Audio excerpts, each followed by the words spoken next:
Hello and thanks for joining us for our mid-morning edition of Arirang News. I'm Mark Broom. Let's start by taking a look at the day's headlines. As US President Donald Trump gears up for a visit to Japan and South Korea, he reveals he exchanged very friendly letters with North Korean leader Kim Jong-un. What could this mean for North Korean nuclear diplomacy? We'll take a look. Getting tough on irresponsible drivers that down drinks and drive. South Korea slashes the legal alcohol limit for those behind the wheel.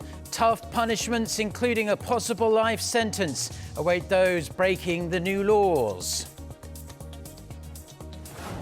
Plus, following up on his tweet threat, US President Donald Trump imposes new sanctions on Iran's supreme leader and his office. He says the step is designed to increase pressure on the Islamic Republic. Our top story this morning, US President Donald Trump has confirmed he sent a very friendly letter to North Korean leader Kim Jong-un. While he didn't elaborate on the content, Trump said it was in response to the letter he recently received from Kim that included a birthday greeting. Our Kim Hyo-sun starts us off. U.S. President Donald Trump said his, quote, very friendly letter to Kim Jong-un was in response to the birthday wishes he received last week from the North Korean leader. However, at the White House on Monday, Trump refused to be drawn on what he told Kim in his letter. He actually sent me birthday wishes, but it was just a very friendly letter both ways. All right, thanks, we have a very good relationship. The White House added correspondence between the two leaders has been ongoing. President Trump also reiterated he has very good relationship with the North's leader. While talking about Iran, Trump explained that like Iran, North Korea would enjoy a remarkable future once it abandons its nuclear weapons. According to North Korea's state-run media on Sunday, Kim Jong-un expressed satisfaction over the letter he received from Trump. The exchange of letters comes as President Trump is scheduled to leave Wednesday for a trip to Northeast Asia that will also take him to South Korea. It's left to be seen whether the exchange of letters could pave the way for a revival of stalled denuclearization talks and possibly a third North Korea-U.S. summit. Meanwhile, U.S. State Department says Washington's Special Representative for North Korea, Stephen Biegun, is set to arrive in Seoul on Thursday, a couple of days before Trump arrives in South Korea. Biegun will sit down with his counterpart Lee Do-hun, Representative for Korea Peninsula Peace and Security Affairs, as well as other officials. Kim Hyo-sun, Arirang News. Now, 3 Chinese banks have been found in contempt for refusing to comply with subpoenas in a probe into North Korean sanctions violations. It means, for the very first time, one of China's largest banks could be prohibited from accessing the U.S. financial system. This is according to the Washington Post on Monday. While not identified, the Daily concluded, based on court rulings, that the banks were China's state-owned Bank of Communications, China Merchants Bank, and Shanghai Pudong Development Bank. The report said the situation is most precarious for the latter of the 3. All of them are accused of laundering over $100 million for the North state-run Foreign Trade Bank, which is under international sanctions. Now, we are just a few days out from the highly anticipated G20 summit in Japan, which will bring the leaders of the world's 20 richest countries together under one roof. The meeting comes as skyrocketing trade tensions between the US and China threaten to completely overshadow everything else on the agenda. Our Shin Se-min has more on what we might expect in Osaka. The trade talks between the U.S. and China are expected to overshadow the G20 summit in Osaka this week. The summit, known as the Premier Forum for International Economic Cooperation, takes place for 2 days from the 28th, but Presidents Donald Trump and Xi Jinping have already publicized their plans for an encounter on the sidelines of the G20 to look for a deal that could end the bruising trade war. I spoke with President Xi this morning of China. We'll be meeting at the G20, and I think that is working out pretty much as I anticipated it would. China very much wants to discuss the future, and so do we. So The trade spat between the world's two largest economies dates back to July last year, when the Trump administration demanded China help the U.S. cut its massive trade deficit that reached over $539 billion last year. The U.S. also pushed for better protection for intellectual property rights and more access to the Chinese market. As the two sides have been exchanging hefty tariffs on billions of dollars worth of each other's exports, the fallout of the trade war has spread well beyond their borders. Some of the worst blows from a prolonged trade spat would land on Korea, as Seoul is one of the largest exporters of intermediary goods to Beijing. OECD data shows Korea's Q1 exports were down over 7% on quarter to $138 billion, the biggest fall in the G20. And the export-reliant economy has seen 6 straight months of drops in outbound shipments starting in December last year. While many observers in Seoul say there's not much wiggle room for Korea at this point other than diversifying its export markets, there are some optimistic voices. The U.S. and China have previously used the G20 summit stage as their foundation to help unravel their tangled issues. So it is likely that the leaders may come out with a solution for not just the two economies, but with one that will impact global commerce. The expert added that in the past, Trump and Xi have already used the stage to hammer out their rivalry on trade, with a joint communique at the end of their last encounter in Buenos Aires. And although the progress made there was short-lived, expectations linger that they will do something similar this week. With neither side seeming to give ground on tariffs, there's growing attention on whether they can agree on something during the G20 summit this week. 신세민, Arirang News. Now, U.S. President Donald Trump has announced a new wave of sanctions against Iran as retaliation for last week's downing of an American drone, described as the hardest hitting measures yet. The sanctions target Iran's supreme leader, senior military officials, and even Tehran's top diplomat. Lee with the details. As tensions between the United States and Iran threaten to boil over, U.S. President Donald Trump signed an executive order Monday imposing tough new sanctions on Tehran. The punitive measures come a matter of days after Iran shot down a U.S. drone late last week. In a few moments, I'll be signing an executive order imposing hard-hitting sanctions on the Supreme Leader of Iran and the Office of the Supreme Leader of Iran and many others. Today's action follows a series of aggressive behaviors by the Iranian regime in recent weeks, including shooting down of U.S. drones. You shot down the drone. I guess everyone saw that one, and many other things. The sanctions target Iran's supreme leader Ayatollah Ali Khamenei, his office, and others from access to U.S. financial instruments. According to U.S. Treasury Secretary Steven Mnuchin on Monday, the sanctions are aimed at those who ordered the recent provocations. Along with our existing sanctions authorities, we have additional sanctions to go after the Supreme Leader's office and lock up literally billions of dollars more of assets. Along with that action today, we are also announcing specific actions targeting those responsible for recent activities. President Trump said the sanctions would have been imposed even without the downing of the drone. He pointed to his administration's assessment that Iran was behind attacks earlier this month on 2 oil tankers in the Gulf of Oman, something Tehran strongly denies. The U.S. has repeatedly imposed sanctions on Tehran since last year, when the Trump administration withdrew from the 2015 Iran nuclear deal that was sealed under the previous Obama administration. Despite the latest sanctions, President Trump reiterated the U.S. is ready to negotiate if Iran is willing to. We would love to be able to negotiate a deal if they want to. If they don't want to, that's fine too. But we would love to be able to, and frankly, they might as well do it soon. Citing North Korea, Trump said he believes Iran potentially has a great future, but until a deal is made, sanctions will remain in place. Lee, Arirang News.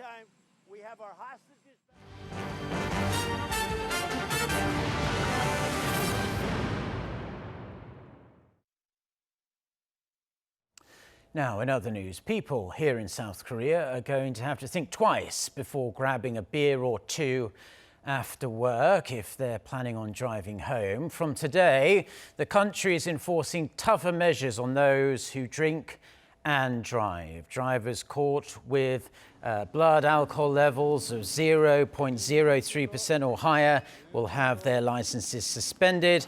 Those with levels of 0.05 or more will have their licenses revoked. The prosecutor's office will also strengthen punishments.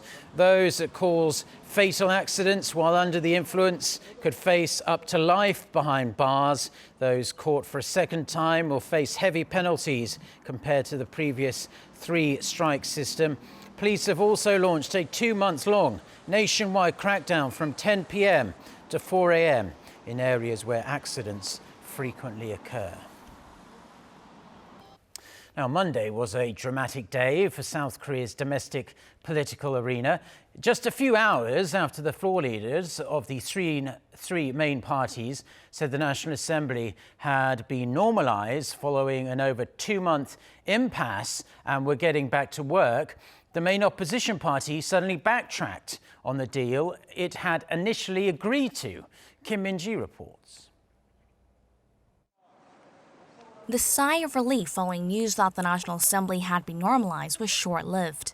Less than 2 hours after the floor leaders of the 3 main political parties said they had reached an agreement to normalize parliament, the main opposition Liberty Korea party announced the deal null and void after its lawmakers refused to endorse it.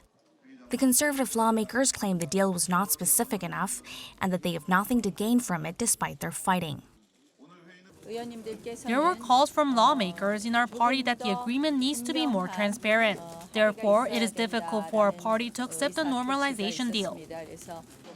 That's likely in reference to a clause saying the parties will discuss the proposals of each party regarding the key reform bills put on fast track in late April and handle them in a spirit of agreement.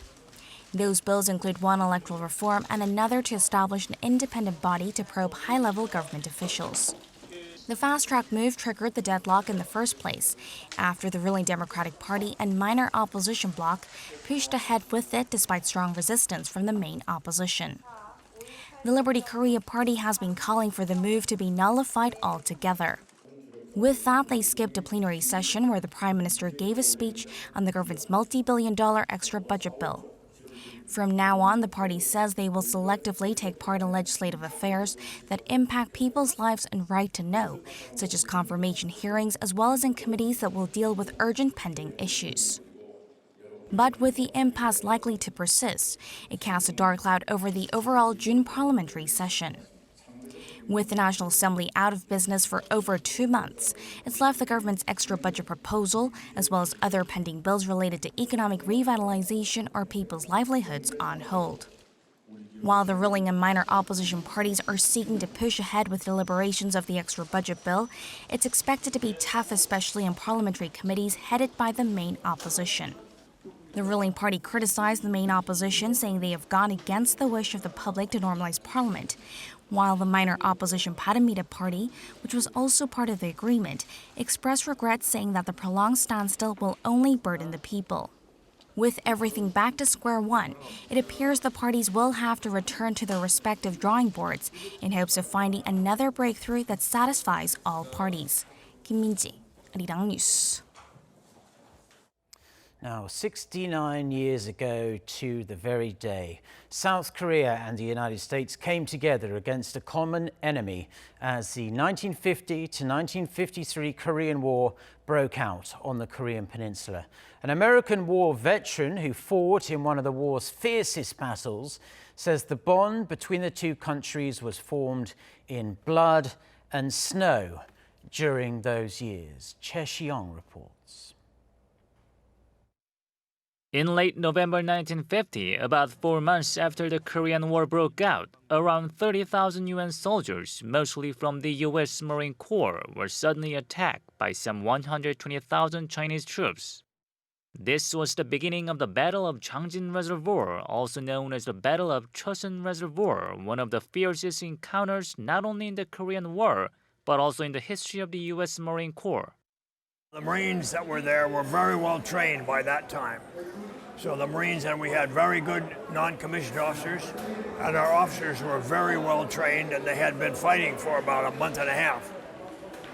The freezing cold battle left many UN and Chinese soldiers dead, but the U.S.-led coalition managed to delay the further advance of the Chinese and North Korean armies down the Korean peninsula. The coalition successfully evacuated the remaining forces, including some 90,000 North Korean civilians, back to the southern city of Busan in what has become known as the Hungnam evacuation. Some war veterans say the battle changed not only the course of the war itself, but also the nascent relationship between South Korea and the U.S. The link between the South Korea, and particularly the Marines, but everybody in America really, is a blood bond from that battle. Many people were lost. Many people were lost. The bond really is formed in blood and snow. To remember the fallen soldiers, the South Korean government set up a memorial at the National Museum of the Marine Corps in Quantico, Virginia, back in 2015. In 2017, when it was open to the public, President Moon Jae-in visited there as the first stop of his first official visit to the U.S. 최시영, Arirang News.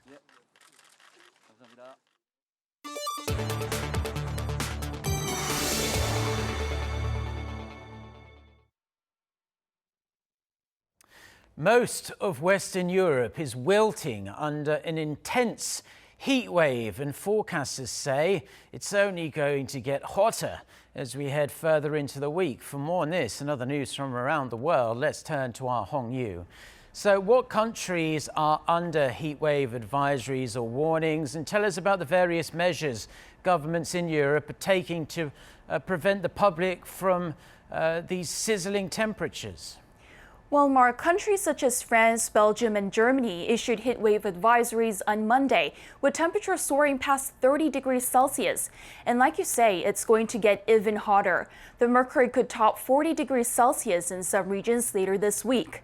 The unusual blistering early summer heat is due to the combination of a storm stalling over the Atlantic Ocean and a high-pressure system over Central and Eastern Europe that pulled very hot air from Africa northward across Europe.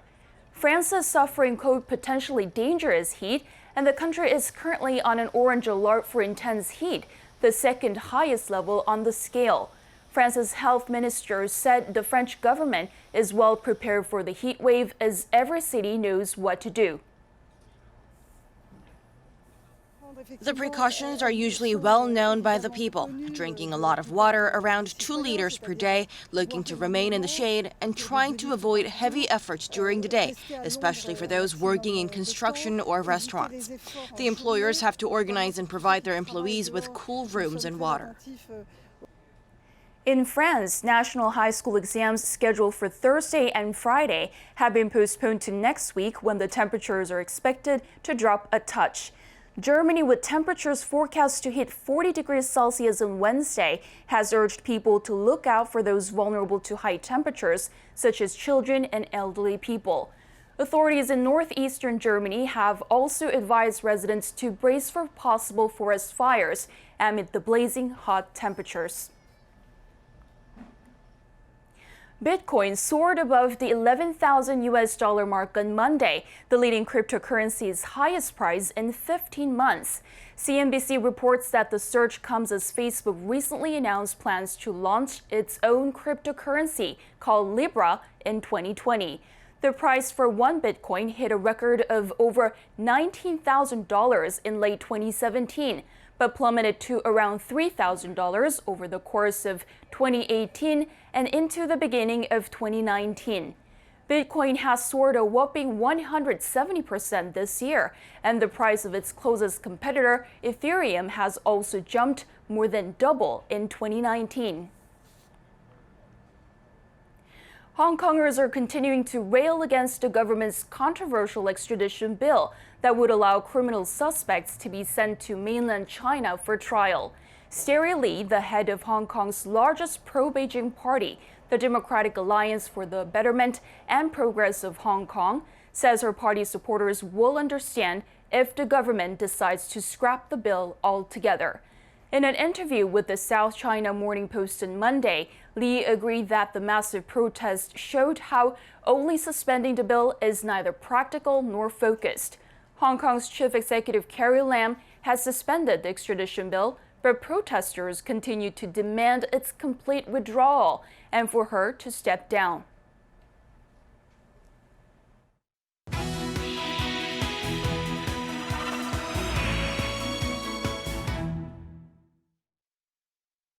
Time now for our Life and Info segment where we focus on information useful for your everyday life. As you may already know, it's very difficult to get rid of the smell of cigarette smoke from your clothes. And research has found clothes actually absorb and gradually release harmful substances like heavy metals, resulting in third-hand smoke actually getting into your body via the skin. Park Se-young with more. When cigarette smoke, fine dust, and bacteria get near the human body, the first thing they run into is clothing. Clothes can help block harmful substances, but they also absorb them and release them to the skin. Clothing, when it's completely clean, then it can act also as a protector. But then after some time, because the clothing is absorbing tobacco smoke, then it starts becoming a source. According to a study out of Denmark, nicotine was detected in the blood of people who wore clothes exposed to cigarette smoke for more than 72 hours. Another study found that cotton fibers 1 meter in width and length can absorb 1 milligram of nicotine, which is equal to 10 light cigarettes. Clothes also absorb and release heavy metals like lead and beryllium, and cancer-causing agents like dioxin. It's even more harmful to wear contaminated clothes when exercising because sweat makes the bond between the fibers of the clothes and the pollutants weaker, meaning harmful particles are released more quickly. Citing studies like that one, researchers in Switzerland say there's a need for in-depth research on how fabrics absorb and release harmful substances. Like if you just check your clothes, like you will see just like material used, whether it's a cotton or wool or silk. All clothing should basically include a label which indicates not only what materials are used, but also what substances are used in the fabrication process, like nutritional labels. To protect the body, the Swiss researchers advise having different clothes for indoors and outdoors and washing clothes immediately after coming back inside. Park Se-young, Arirang News. Now, starting today, loans from non-monetary institutions such as mutual funds will no longer blindly lower people's credit ratings in South Korea. According to the Financial Services Commission on Monday, the amendment to the scoring system will give more weight to the amount borrowed and reasons for borrowing and less weight to where the loans came from. The changes had already been applied to savings banks in January and will be expanded to other non-monetary institutions. As this takes effect, 940,000 users of insurance and venture capital companies will see their credit ratings rise by an average of 33 points. Of them, 460,000 will see their ratings rise to Class 1. An exhibition of artwork based on the stories of families torn apart by the Korean War is being held at the Dora Observatory near the DMZ in Paju. The 4-part exhibition with the title Nostalgic Face was organized by the city of Paju, the Republic of Korea Army, and the Wishes in All Corporation to commemorate the opening of the new observatory. It showcases paintings and installation artwork by about 70 artists based on interviews of first-generation separated families. The exhibition, if you want to check it out, will run through August 31st with hopes of healing the pain of separation and carrying messages of peace.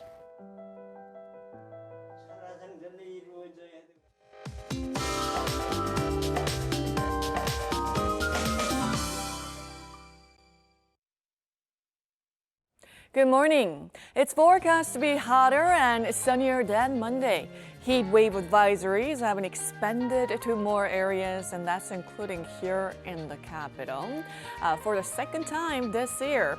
So high humidity, sweltering heat, and strong UV rays will make us feel uncomfortable in the afternoon.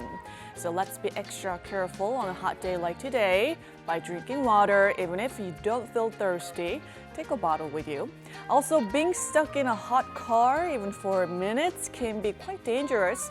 So never leave kids or pets in cars. Daily highs in most areas will be a couple notches higher, hovering around 33 degrees Celsius by the afternoon, while Busan and Jeju should have bearable temperatures at 26 and 27 degrees. But the heat will ease tomorrow as monsoon season kicks off in southern parts of the country, and we will see frequent monsoon rain throughout the weekend. That's Korea for you, and here's the international weather for viewers around the world.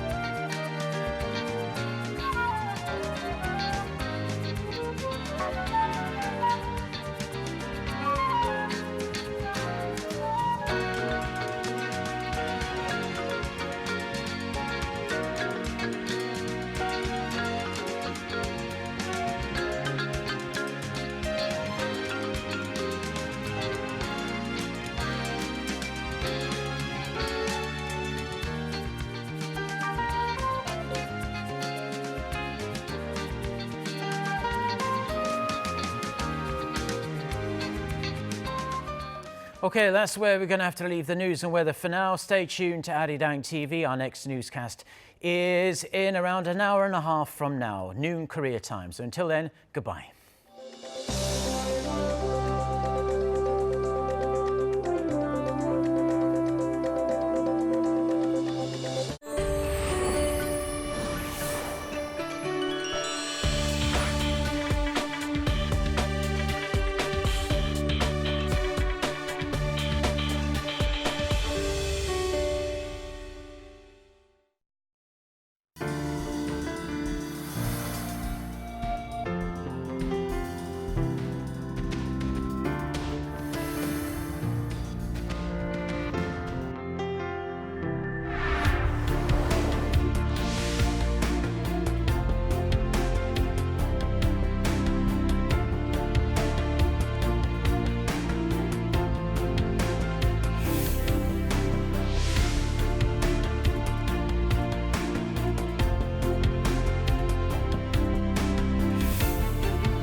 From Arirang Radio, this is Good Morning Seoul. Arirang. You're listening to Music Access. What's up? We also got a lot of fun things coming for you later on in the show. What's up, guys? Benji! What are we doing here? Ladies and gentlemen, let me introduce you to the one and only Arirang Radio, a brand new studio! Oh wow, this is so awesome. This is so hot. Can I do my show here too? Yes! Amazing, right? I wonder what else is happening. Hey Sam, what are you doing up there? Check this out. 1, 2, 3, 4. Now, not only can you listen to your favorite artists, but you can also see them. So you can see me here, here, here, and here. Oh, I should definitely start working on my outfits now. Where's my tint? Where's my tint? BRB, I'm getting a facial. It's time to get a six-pack. Hey guys, don't miss this out. Any of our listeners and viewers can participate during the show. That's right, Sam. Through Music Access's all-new season of Idol Class, y'all can come play, learn, and have fun with Korean.